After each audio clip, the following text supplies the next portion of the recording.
Oh, I get to speak with her, absolutely. Sometimes during games, we'll text each other and talk about how the game flow is going, the Iowa Hawkeye games are going. But um, no, I think she's handled this unbelievably. You forget sometimes this is a 22-year-old, right? She's been named. Lisa Bluder, the longtime Iowa head coach who guided Caitlin Clark through her record-breaking college career, recently opened up about what it was really like to coach her during those intense final seasons. In her interview, she didn't sound like a coach bragging about success. Instead, she spoke like someone who had lived through a stressful, complicated journey that most people watching from the outside never fully understood. At first glance, Caitlin Clark's rise looks effortless. She broke scoring records, sold out arenas, and turned women's basketball into must-watch entertainment. But Bluder made it clear that none of that happened by accident. Behind the scenes, there were real challenges, emotional strain, and critical moments where things could have gone in a very different direction. One of the biggest issues Caitlin faced happened before most people ever saw her play on TV: the COVID shutdowns during her freshman year. She entered college at a time when campuses were shut down, fans weren't allowed in arenas, and players lived in a kind of social bubble. There were no normal team dinners, no late-night bonding in dorm rooms, and no student section energy pushing the team through tough games. Everything felt empty and isolated.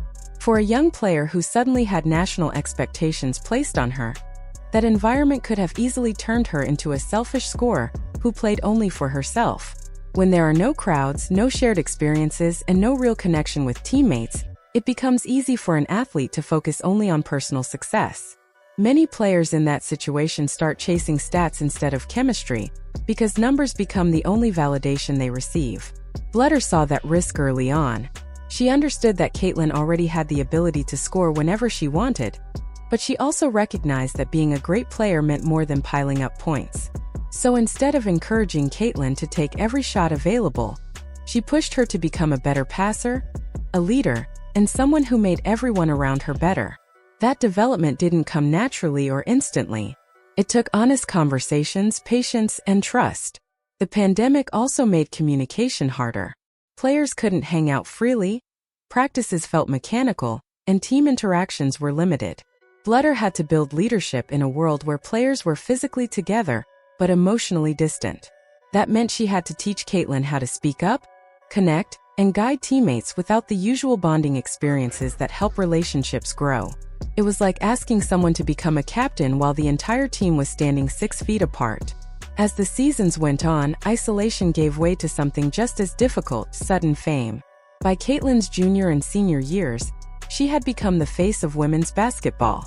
Every game was televised, every performance went viral, and every mistake or success turned into a national talking point. Cameras followed her everywhere, fans packed arenas to see her specifically, and reporters lined up for quotes after every game. For many players, that kind of attention becomes overwhelming.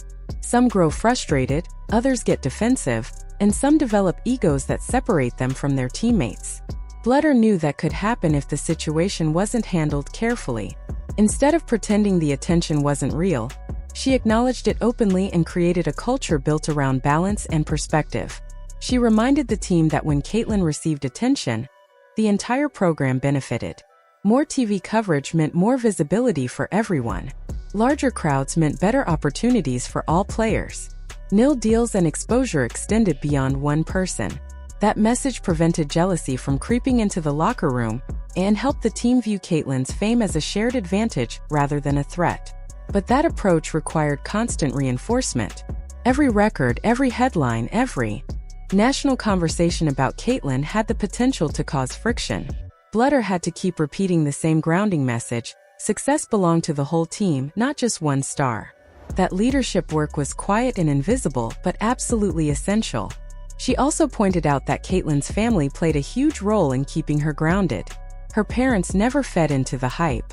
They didn't encourage entitlement or let fame change her personality. Instead, they emphasized humility, discipline, and gratitude. Bluder credited them as partners in the process, rather than claiming that she alone shaped Caitlin's growth. That humility from the coach says a lot about how the support system around Caitlin truly worked. Another revealing detail from Bluder's comments was her decision to retire right after Caitlin's final season. On the surface, stepping away at the peak of national attention seemed unexpected. She could have used Caitlin's success to recruit new stars and continue winning for years. But listening to her reflect now, it's clear those final years demanded enormous emotional energy. Coaching through a pandemic, guiding a global sensation, protecting team chemistry, and carrying the weight of unprecedented media attention. All of that takes a toll. She gave everything she had to that run, and when it was finished, she felt her work was complete.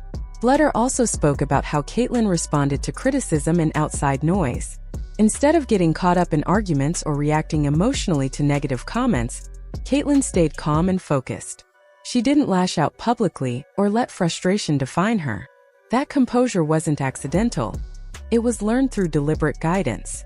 Bluder and the Iowa program created boundaries, limited distractions, and encouraged Caitlin to protect her emotional energy so she could stay locked in on basketball.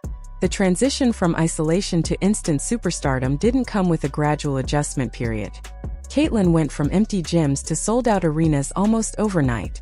That leap could have easily caused burnout or ego problems. But Bluder helped her navigate each step by keeping perspective at the center of everything. Caitlin was encouraged to stay curious, grateful, and grounded in the joy of the game, rather than the attention surrounding it. Even when the spotlight intensified, Caitlin continued to talk about the experience with wonder instead of entitlement. She spoke like someone amazed by the crowds, not someone who expected them. That attitude reflects years of intentional coaching, focused on humility rather than celebrity. What Bluder built for Caitlin wasn't just a basketball skill set. It was emotional maturity, resilience, and awareness. She shaped a player who could handle chaos without losing herself. By the time Caitlin reached the WNBA, she already had the mental tools most rookies spend years trying to develop. She knew how to deal with pressure, navigate criticism, and remain a team-focused player despite enormous personal attention. Bluder's influence didn't end when Caitlin left Iowa. The habits she helped form, staying composed, valuing teammates, handling fame responsibly, are still visible today. Every time Caitlin responds to tough moments with calm confidence, you can see the foundation that was built during those formative years. Her story also raises a bigger question for future coaches. Talent alone isn't enough anymore. Modern athletes face social pressure, media exposure, and personal branding challenges that didn't exist a generation ago. Developing great players now requires emotional guidance, psychological awareness, and support systems that protect young athletes from losing themselves under the weight of expectation. Bluder didn't just coach a player. She protected a person. She created structure when isolation threatened connection, provided stability when fame threatened balance, and built leadership when stress could have easily fractured confidence. That kind of work rarely appears on stat sheets, but it may be the most important part of Caitlin Clark's success story. When people talk about Caitlin today, they often focus on her records, her shooting range, and her star power. But listening to Bluder reminds us that behind every remarkable athlete is a network of people keeping them steady when life becomes overwhelming. Caitlin's journey wasn't just about talent.